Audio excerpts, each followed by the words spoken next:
Peace and blessings, family. You're tuned into the Mind of an Entrepreneur show. I'm your host, Sajdah Wendy Muhammad. I just want to chit chat today about the mindset of being Black and striving for economic independence. Right here, when you get back, or when we get back on the Mind of an Entrepreneur show. So stay tuned, sit back, get you something to drink. I got my tea. I'm ready to go, and we'll see you in a few.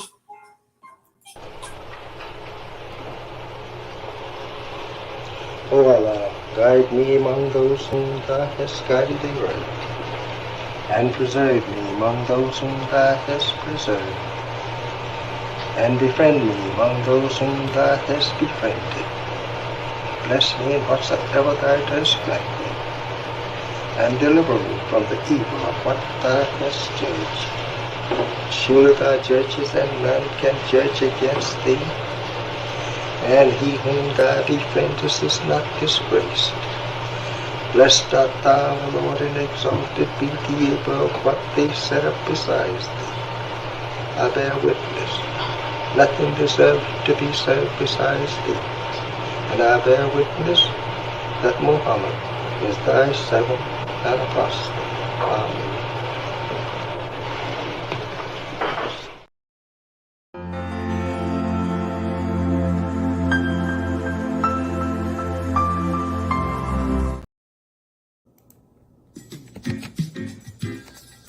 Assalamu alaikum. This is Sister Sajdah. I want to tell you all about our Sajdah House summer tours and fundraising events. Because you are a friend of the Honorable Elijah Muhammad House Museum, you are being given a unique sneak peek into this sacred renovation and restoration. The house remains under construction as we inch closer to the finish line. We appreciate your support and look forward to seeing you this summer. So click the link in the bio or just go to Eventbrite and search Sajdah House Summer Tours and Fundraising Events.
You belong to yourself. You're an independent people, created from the nation of free people. Yes, sir. You don't need to go nowhere but to yourself. Yes, sir. There will be a great separation.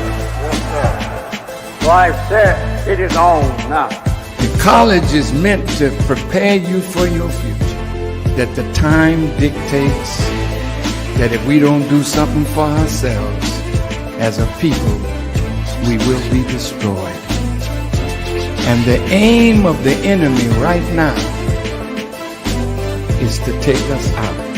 We have God with us. We have Him as our guide. Yes, sir.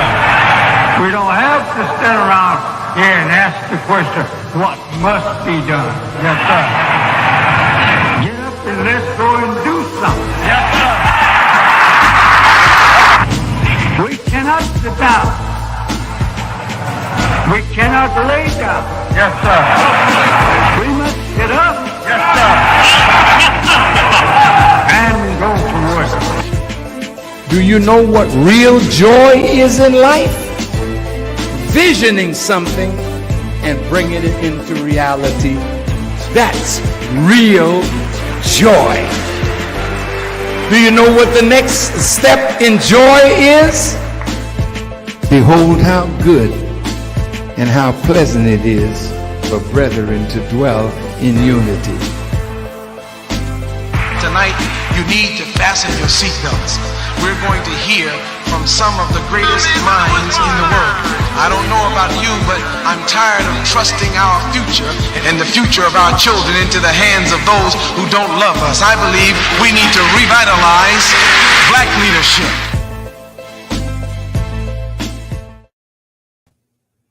I just love that video. Peace and blessings, family. Assalamu alaikum. How are we doing today?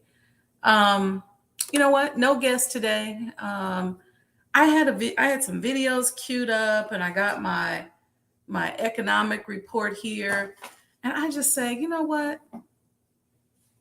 Let's just talk. Let's just talk.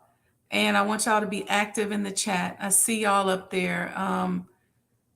Let's talk about the mindset that we need to have in order to achieve economic freedom.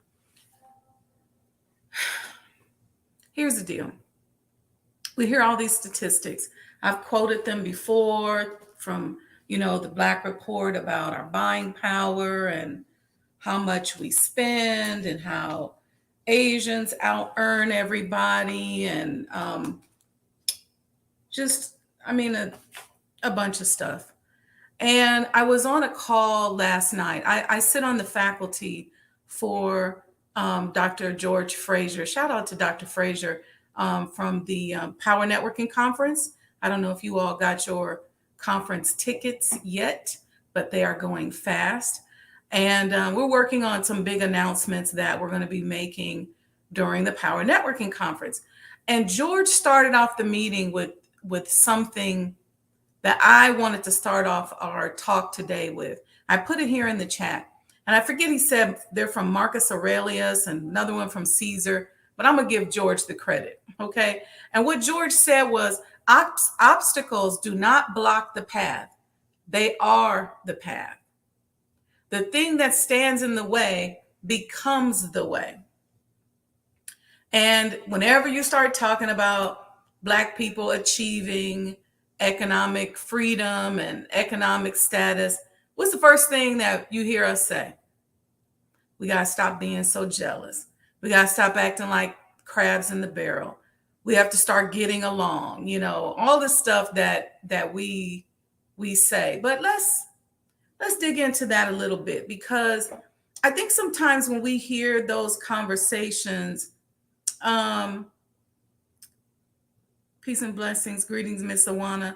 I think we think that they're talking about somebody else.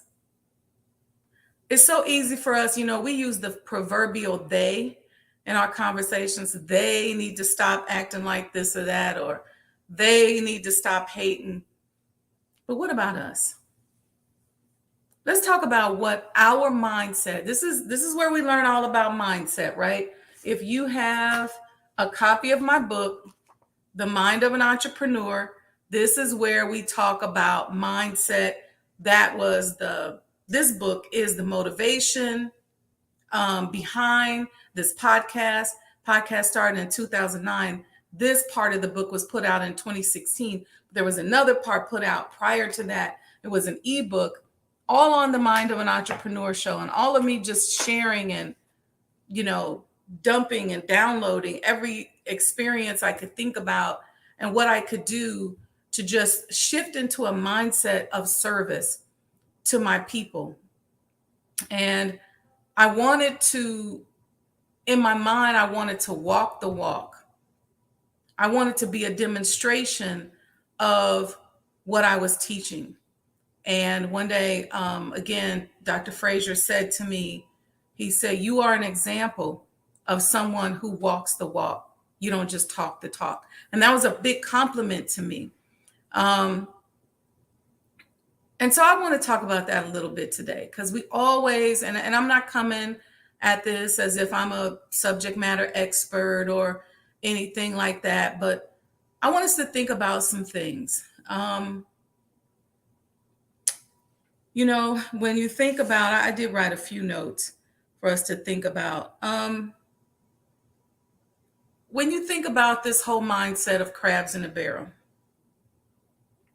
and this kind of hater mentality that we have, do you see, or do we see how that feeds into our inability to create generational wealth?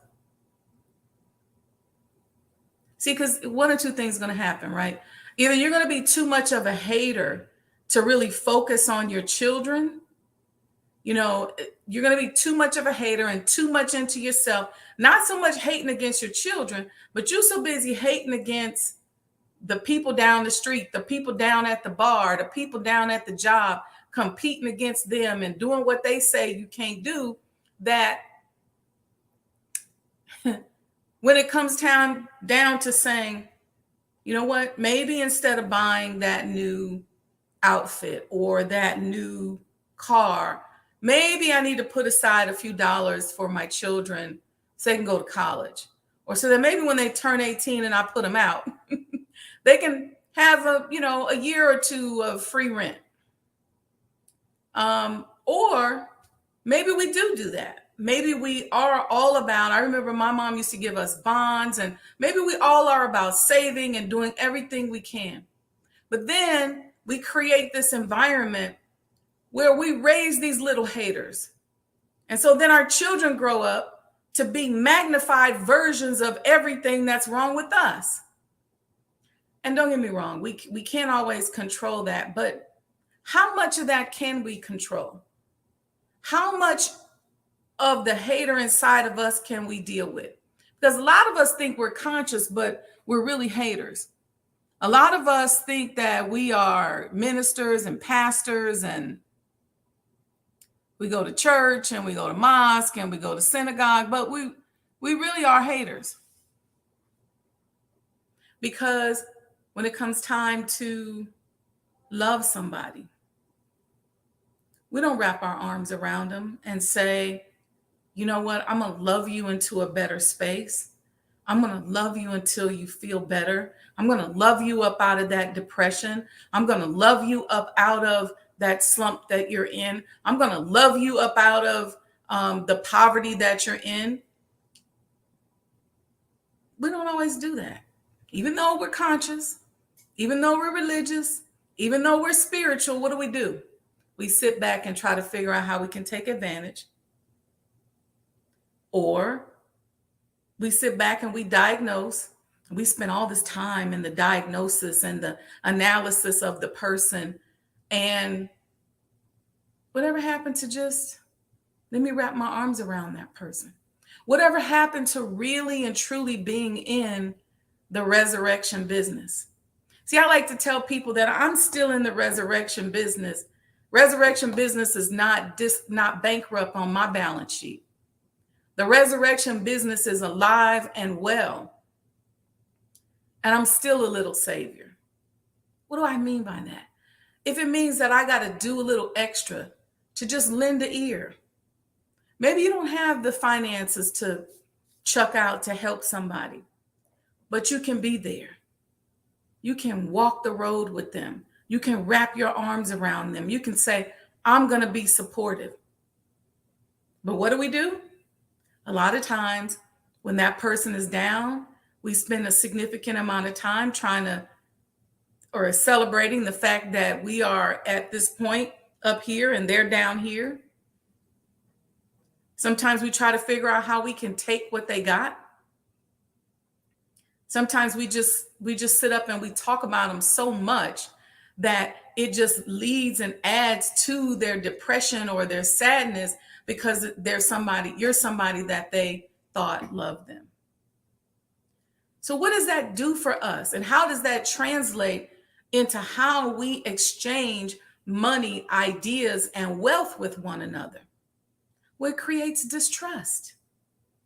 It puts us in a situation where I don't trust you, so I ain't going to do business with you. You don't like me, I don't like you. We ain't going to do business together. Here's the deal. I always say we have to find our tribe because everybody ain't for everybody. And we got so much going on with us and so much wrong with us in our community that It's hard to be that for everybody, but find your tribe. Find somebody, find a circle, find an inner circle, find a few people that are around you that you can love on, that you can support. If they open a business, be conscious about how you can help them.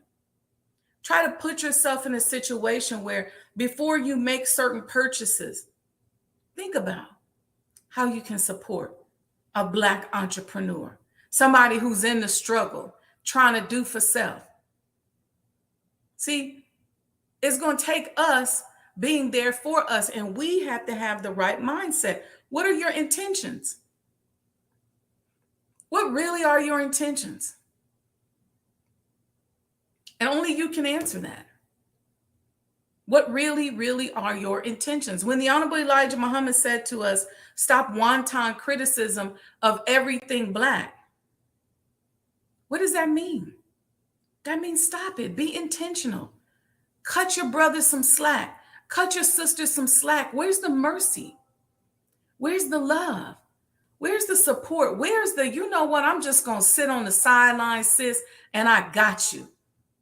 I'm just going to be right here, brother, and I got you. If you fall down, I'm right here. What happened to that?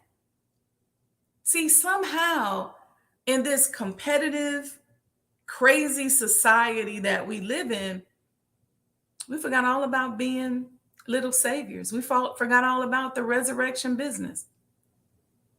See, we used to follow Jesus. Jesus was a savior. We used to sing them old slave songs. And this one I'm thinking of is not even a slave song. It was written by, I believe, a white man, but we love to sing it. Amazing Grace. Think about the words to that song. That used to be our anthem in the Black community. Amazing grace, how sweet the sound. How sweet is the sound of the grace that saved a wretch like me. And we used to really be into that in the church. Saved a wretch like me. I once was lost, now I'm found. I once was blind, now I see. What happened to those people? Who are we?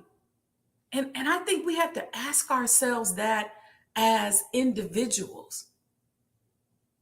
And sometimes the world is set up where we sometimes tend to be so distanced from one another. I always try to make sure that I'm intentional about extending my olive branch. Hey, how you doing? Want to get together for lunch? Hey, I'll meet you. I'll hook up with you. Because that human love contact is what we need. We're so disconnected from one another.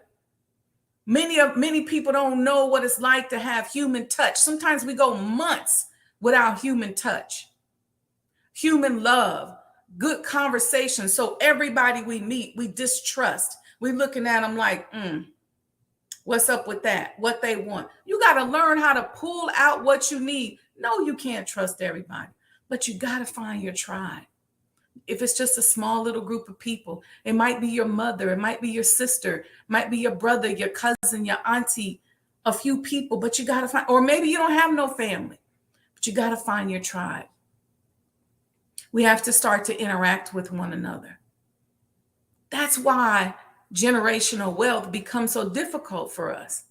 And then a lot of times, even with children, sometimes they hate so much that if the parent leaves them something, they find themselves subconsciously destroying whatever it is that the parent left them because they deep down inside don't like the parent, or they deep down inside suffer from imposter syndrome and just don't believe that they deserve it.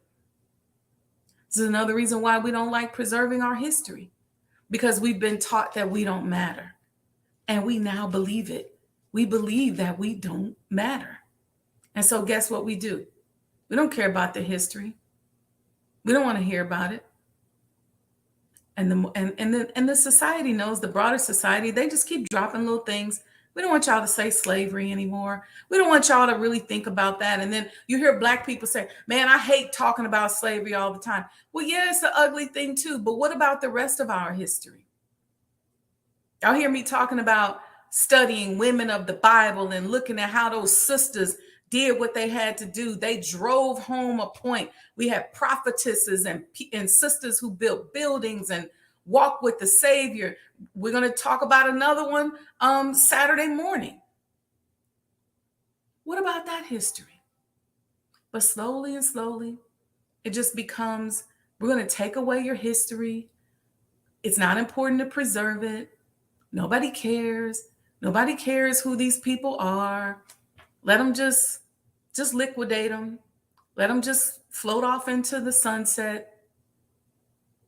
And then we'll tell you who you are. We'll tell your children. We'll put into Chat GPT that Luther Vandross is really Master P. Your children ain't gonna know. Did y'all see that little snafu that Google had today? Where I don't know if you all heard that, but Jamie Foxx is going to be directing I think it's a documentary or a biopic, one or the other, on Luther Vandross. So excited about that. Luther was a god in that singing world. And so Google, I guess, reported on it, but had a picture of Master P. But guess what? We can say it's funny because we know the difference between Luther Vandross and Master P. But our children may not. What if that goes into Chat GPT and years from now, somebody asks your child, who is Luther Vandross? And he says, well, he made a song called Make 'Em Say, No shade at all to Master P. I'm a big Master P fan, but I'm just saying. Or somebody says, well, who is Percy Miller? And they say, oh, he sang this song, If This World Were Mine. How crazy will that be? But we're not preserving our history. So what'll happen? Either they're going to be written out or they'll be written incorrectly. Why is that? It's because it's just our individual mindsets and attitudes that just say, it don't matter. It don't matter. That's why we can't put our resources towards buying Black Muslim.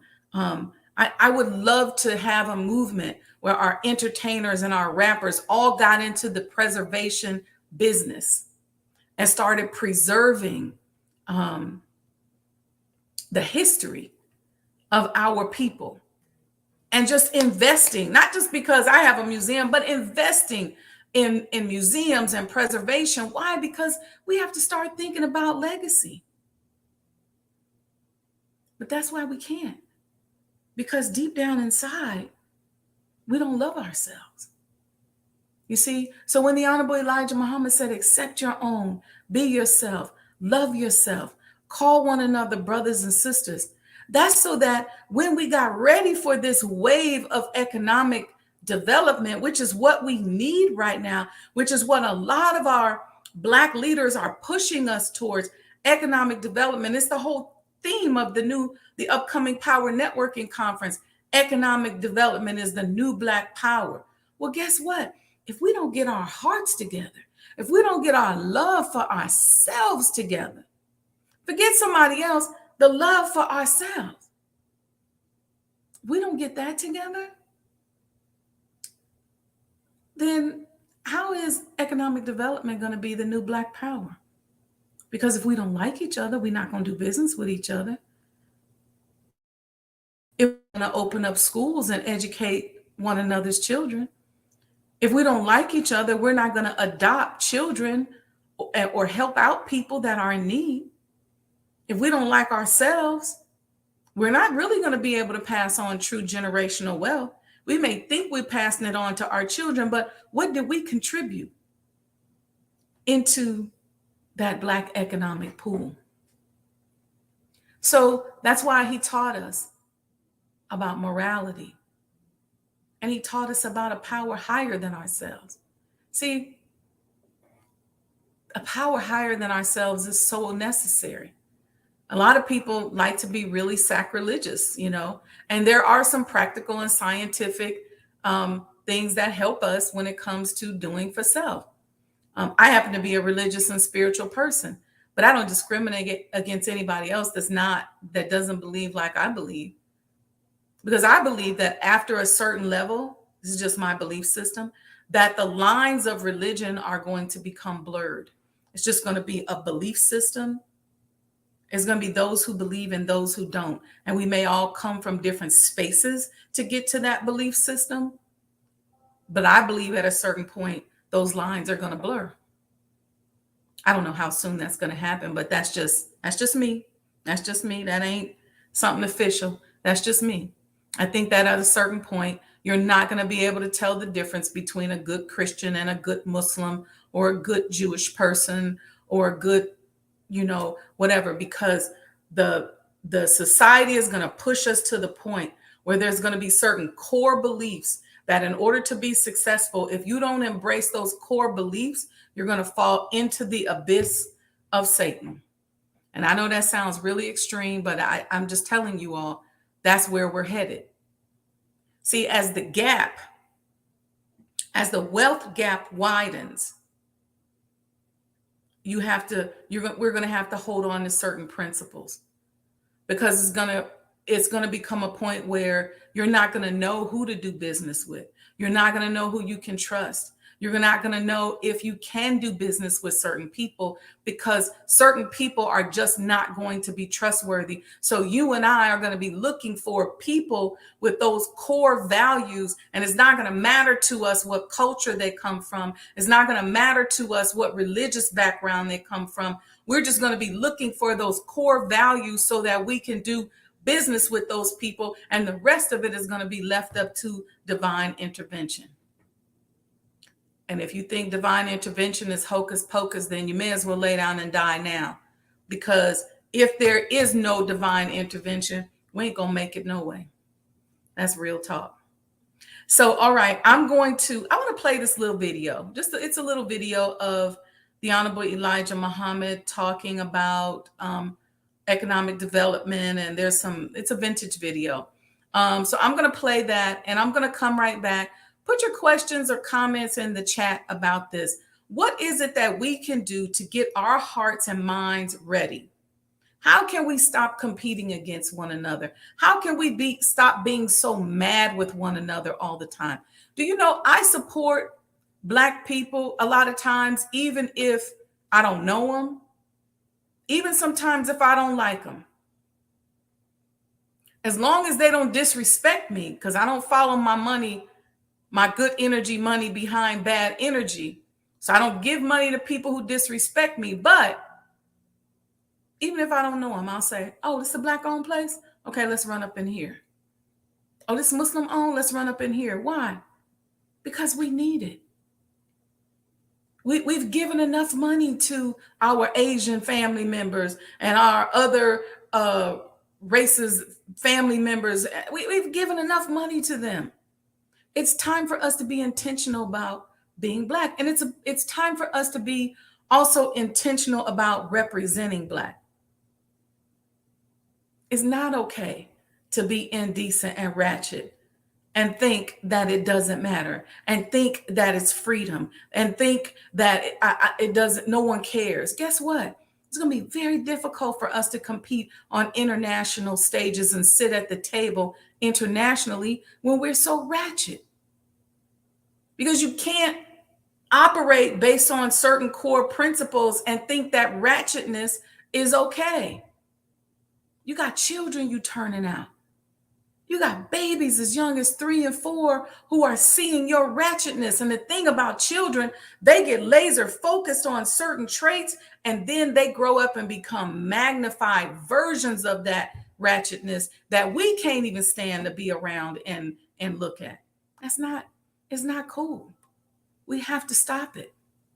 I watch when I go to career day at schools. I was just at career day at Muhammad University 2 weeks ago, and I watch these young babies looking at me. I'm watching them. And so I'm careful how I talk. I'm careful what I demonstrate in front of them.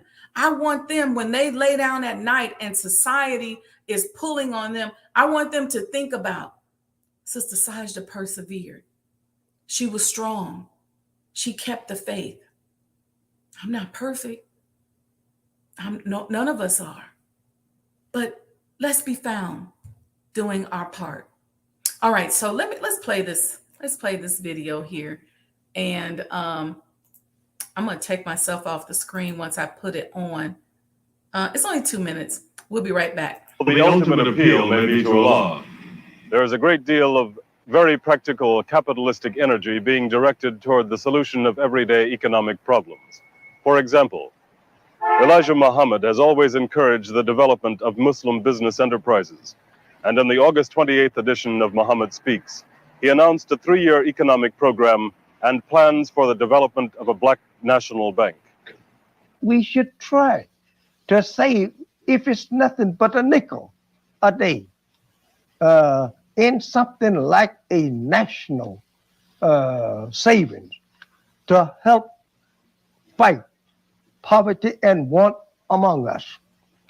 And in so doing, we would ease a lot of suffering that we are now undergoing if we just had a little of our earnings put up for that purpose. We have no rights to go around and fight the white man to move inside neighbors.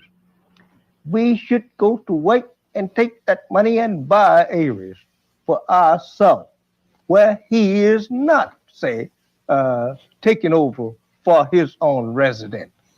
Buy it from him if he will sell it to us. And if he don't sell it to us, then it is time then to take that money and try to buy your area somewhere else. On the back of each issue of Muhammad Speaks, you will find this statement. We want our people in America, whose parents or grandparents were descendants from slaves, to be allowed to establish a separate state or territory of their own, either on this continent or elsewhere. We believe that our former slave masters are obligated to provide such land and that the area must be fertile and minerally rich. We believe that our former slave masters are obligated to maintain and supply our needs in this separate territory for the next 20 to 25 years, until we are able to produce and supply our own needs. Is this an idea that will attract more and more American Negroes?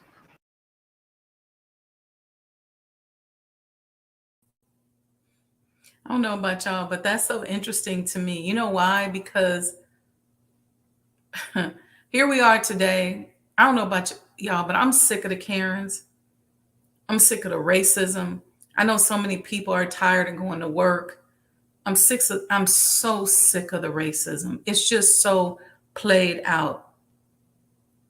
I'm tired of the Karens feeling like they have so many extra rights and being so privileged. And so to live in a nice community where it was just us sounds good to me. But guess what? We got to get our behaviors and our morals together. We have to know how to be neighborly. We have to know how to get along. We can't come into the black territory and then you got one black Karen in the group. and uniformity does not mean, unity doesn't necessarily mean uniformity. I know you all know that, you've heard that. That doesn't necessarily mean that. But what is it going to take? And what I'd like for us to do is to begin to visualize ourselves in our own communities, in our own neighborhoods, just picking up our own trash. What's with all this littering? Why do we go outside of our house and just throw garbage in the street in front of our own house? And for me, before I litter, I always think about, would I want somebody to throw this garbage out in front of my house? I was out in my yard the other day and I found a couple bottles of liquor. Somebody drove past and looked like they just chucked it out the car. That's uncivilized. So you got to clean it up. But what happens when we get into that mindset of let's keep our neighborhood clean? Let's look out for our neighbors. Let's love one another. Let's cut one another some slack when some slack is needed to be cut. Let's be fair. Let's not cut each other's throat if we do something wrong. Let's find a way to atone, to apologize, to understand. These are the mindset traits that we're going to need to have in the very, very, very, very near future.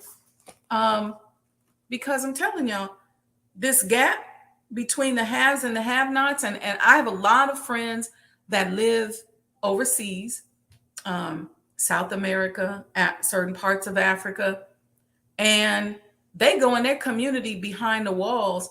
And even if you met somebody that was part of another class and you say, hey, can I bring so-and-so that I met downtown at the gym over for dinner, they're going to tell you no, because they're going to be too afraid that that person's going to double back with their friends and jump the wall and see what they got on the inside. So that the classism is huge. And believe it or not, y'all know we already classist, if you will. I don't know if y'all realize that or not. The point being is this. I want us to think about what our mindset needs to be. And as conscious entrepreneurs, we can lead the way. We can establish this way of doing business. We are special people. We are very special. We're very special because our circumstances for being here in this country are unique. The circumstances that we've had to endure and overcome are like no other. We're special because we're survivors, we're winners. And despite all of what we've been through, and despite all the diseases and the poison food and the poison water and the poison television and all this negativity and Willie Lynch and everything that's been launched against us, for the past 400 years, we still look good. We still smiling, and we're still here. So we're a very, very, very, very special people. And if we can turn the corner on our mindset and our hearts and our behavior towards one another, I'm telling y'all, hands down, we're industry disruptors.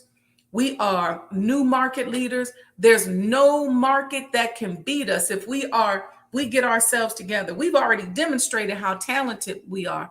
Can't nobody sing like us. Can't nobody dance like us. Can't nobody run like us. Can't nobody jump like us. Don't nobody age like us. We got it going on. So let's turn the corner with the intentional mindset that we need to have to love and support and build and develop with one another. And guess what? Just that unity of thought will be the beginning of our economic empowerment, because then we can do business with one another. Because then at the end of the day, even if we don't like each other, we'll say, I don't really care about her, but I know she operates based upon certain principles, and so I can at least do business with her. Let me see what y'all saying in the chat. Let's see. Miss Iwana says, I agree. I go out of my way to support Black owned, and that is not easy living in Northern California. You're right. It's not easy living in Northern California for sure. It's much more difficult, I would say, in Northern California, but you're right. Let's go out of our way. Let's be intentional about supporting one another. And when we own a business, when we are a conscious entrepreneur, let's be intentional about our products, about our services, about how we treat people, how we serve people. Give our people the utmost treatment, because you want to keep those dollars coming. People will pay for an experience.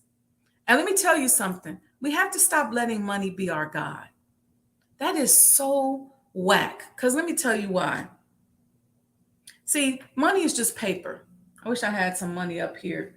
I don't have it up here. Money is just paper. It don't live. Yeah, it affords you opportunities. It can get you out of bind. And it's great when you don't have it. And it answers a lot of problems. But guess what? It's not God. It's not God. And you can't worship something besides God, because once you decide that money is your God, then the devil can use you. You are his tool. Any predator can use you once you decide that money is your God. So that person, that corporate predator, that military predator, that street predator that says I can get him or her to do anything because they love money more than they love their own mama. They love money more than they love their own brother or their own sister or their own children.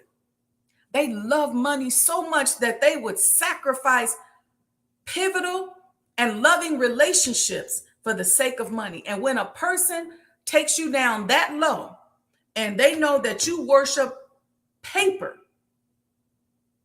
they'll make you do anything. And you can forget about generational wealth. You can forget about good health. You can forget about money, good homes, friendships, and all walks of life because you got a God that's controlled by somebody else. Listen, we have to think about these kind of things. It's better for you to say, I'm a God of money. Meaning what? Money does what I tell it to do. Money supports my friends. Money supports my family. Money supports all the beautiful things that I like so that I can stay in a certain state of peace and love and give and serve. Money does what I tell it to do. Money is my servant. Money is not my God. You don't say money is your God. You should be the God of money. Money should not run you. You run money. I tell money what to do. I tell money, come here and go over there. I tell money, come here and sit here in this savings account or sit here in this investment until I tell you to go somewhere else. I tell money, come here and go to my sister and support her business. I tell money what to do. Never make money your God.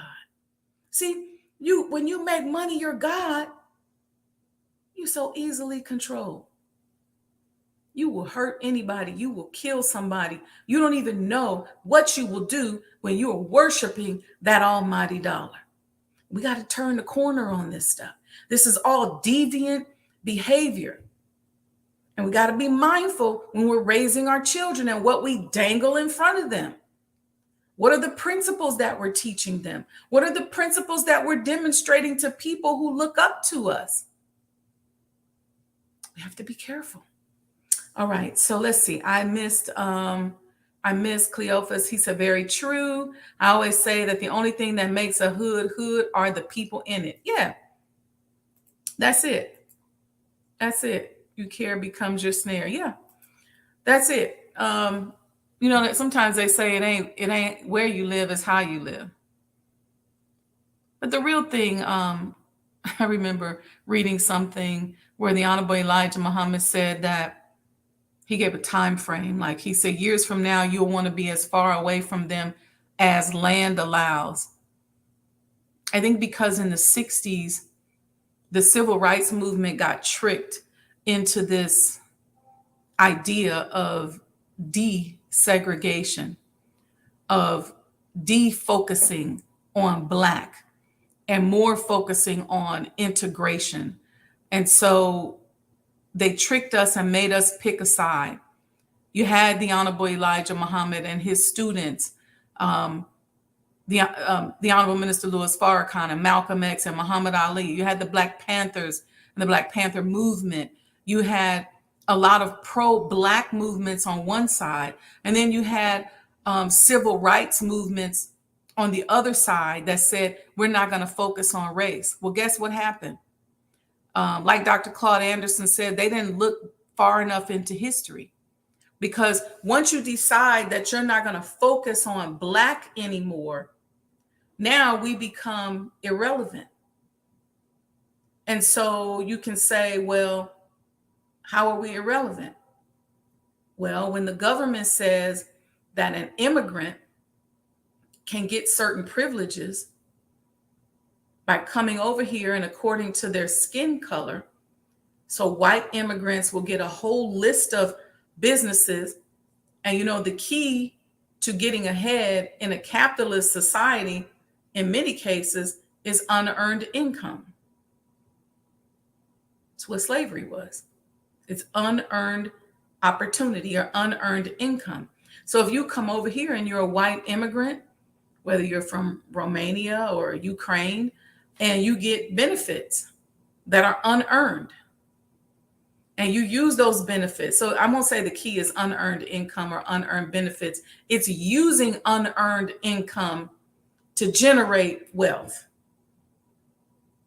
But for us as Black people, we became irrelevant because the focus was on integrate us into the broader society, drop the word Black, drop anything that's Black oriented. And all these movements took the rainbow from us. We had the Rainbow Coalition. They took it. They said they don't need that because it ain't about Black people no more. We're going to give that to the LGBTQ community. They took the Black Power fist from us. They said, they don't need that no more. The Panther's gone. It ain't about Black. It ain't about Black Power no more. We're going to use this for White Lives Matter or the LGBTQ or whatever. We're going to use that for something else. They start cherry picking all of our stuff. They say, they don't need that no more. They don't need the Power fist. They don't need the rainbow no more. They don't need Black and I'm proud. We just going to call ours the Pride movement. They don't need that no more because it ain't about Black no more. It's about integrating them into society. And then we're going to keep our foot on their neck. They're not going to get any opportunity to have unearned income as other immigrants and people who come over here. We're going to make sure that the justice system is against them. We're going to do all of these things. And guess what? They're going to be so busy trying to integrate into our society that we'll just make them irrelevant. We'll make them so where they won't even want to be Black. They won't love each other. They won't care about each other. And this stuff that Elijah Muhammad and all these others are talking about, Black power and a Black unity and Black economics, they'll never get it because they'll hate each other so much. And then while they're in the midst of hating each other, we're going to use Chat GPT and AI, and we're going to dump the data in there and say what we want to say about them. So forget people like Sister Sajdah, who's trying to build a true museum. We'll tell her, we'd love to have that history. We'll tell her, we'll give you millions of dollars, but you're going to have to let us rewrite and repackage the Honorable Elijah Muhammad so that our Chat GPT can say what we want about him. We tell y'all that Percy Miller is Luther Vandross and Luther Vandross is Percy Miller. We're going to tell your children what to think. We're going to tell your children who you are. We're not going to tell them. There's been 400 years of inventions and things that Black people have contributed to society, that there's been a conscious effort to hide from mainstream, but mainly from us. Something as simple as the potato chip. We invented it, and they don't want us to know about that. Ain't nobody say this Black man invented the potato chip, the cotton gin, pattern making for Levi jeans. I could go. The list is so long.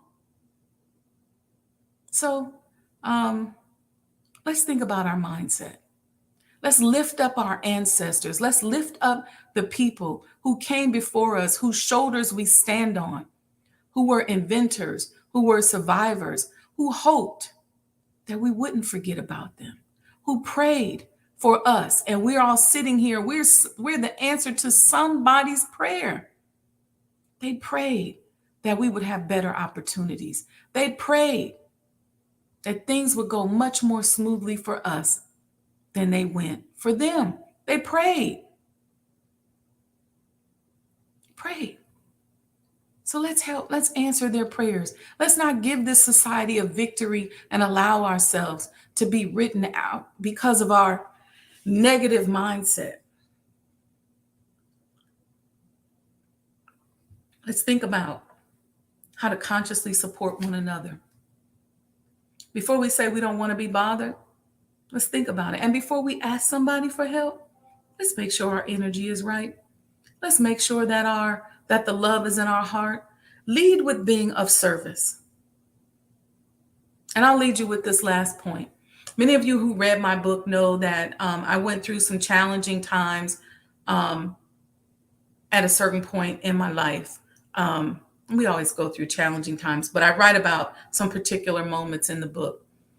And I will tell you, when I needed help from other people, whether I had to stay at somebody's house or whatever, I led with service. How can I be of service to you in exchange for a place to stay for a couple nights? How can I be of service to you in exchange for you helping me with my business? Even people who come to work with me and for me now, I have plans for them and their future that they may not even have for themselves. Not that I'm going to try to control their future, but I want to offer them something in exchange for being of service to me. So I just wanted us to think about that. Let's think about our attitude. Some of you saw my live today on Sajdah House Instagram. We talked about our tours that are coming up. We got tours tomorrow and Saturday.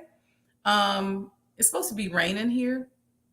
Some of y'all said y'all didn't like coming out in the rain. So a lot of y'all DM me and asked me to move your tour to the 30th. And if you were in the DM and you asked me to move your tour to the 30th, it's already been moved. That now opens up some slots for us. One person said, well, we don't want you to get wet. Don't worry about me. I can deal with torrential rain if it means showing you this wonderful home and this amazing experience. It's also a great opportunity for me to do some proof of concept, kind of understand how the business responds with the weather and things like that. We'll be on the inside, inshallah. It won't be raining in there. So I want to encourage you all. I have gone across the bottom here, how you can donate, how you can support. Don't chip and dip me. I think I gave y'all some good information. You can put a few dollars in the Cash App in exchange for this information that you normally would have to pay some money for. You'd have to subscribe to somebody else's podcast or check it out on HBO or whatever. Oh, thank you, Miss Iwana. She said you're beautiful, sis. Oh, thank you. Thank you so much. All praises due to Allah. So make a donation, SajdahHouseDonations.com. You can do it there with your credit card. Cash App, just go $ Mo today, MOETODAY. Use the QR code to book your tour. 15th, 16th, and the 30th. You'll get a sneak peek. It's a big house.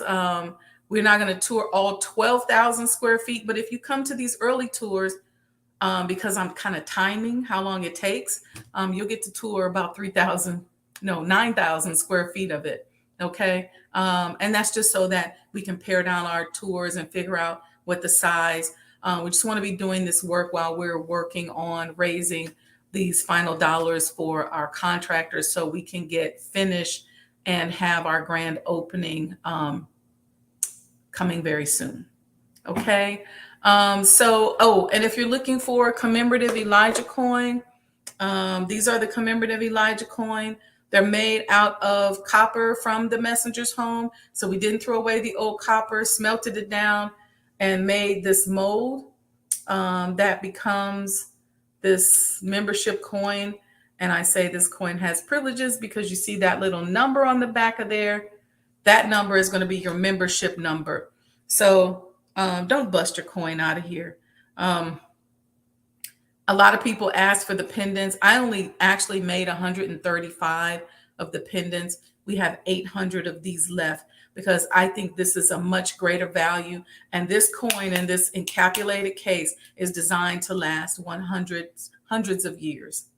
Okay. So years from now, I want you all to, your children's children to be able to say, my mom, my father, my auntie, my sister gave me this coin from the Honorable Elijah Muhammad's house in 2020. And I want it to be 2060 or 2100. And they can say, check this coin out. Imagine what that coin is going to be worth in 2 years, 5 years, 50 years, 500 years. So go out there and get them. Go to sajdahhouse.com. Tune in Saturday to the Sajdah Saturday morning coffee talk. If it's not raining, we're going to do an outside coffee talk. It's been raining the last 2 Saturdays, so let's hope it gives us a little break.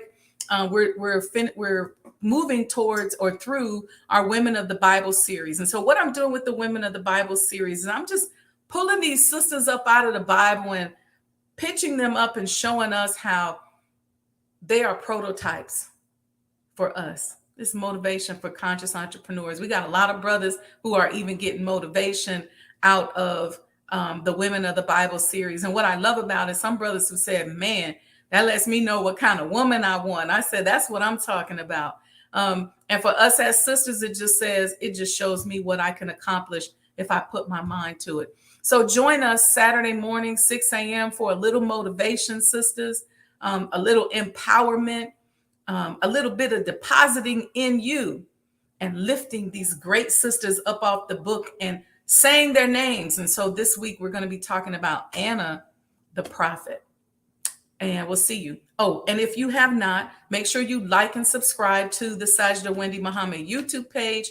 Hit the notifications button so that you'll be notified when we go live.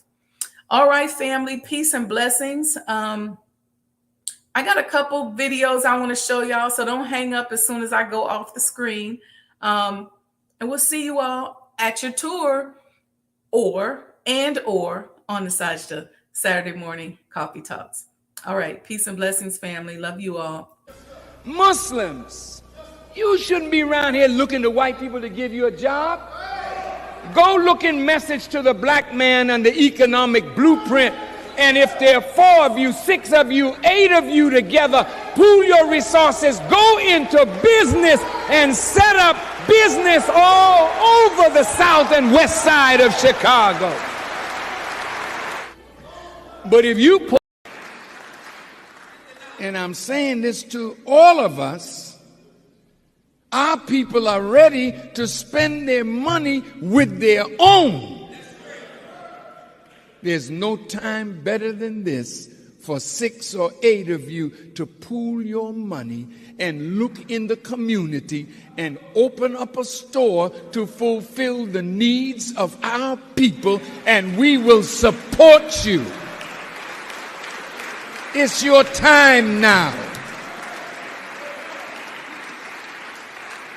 That's being a man.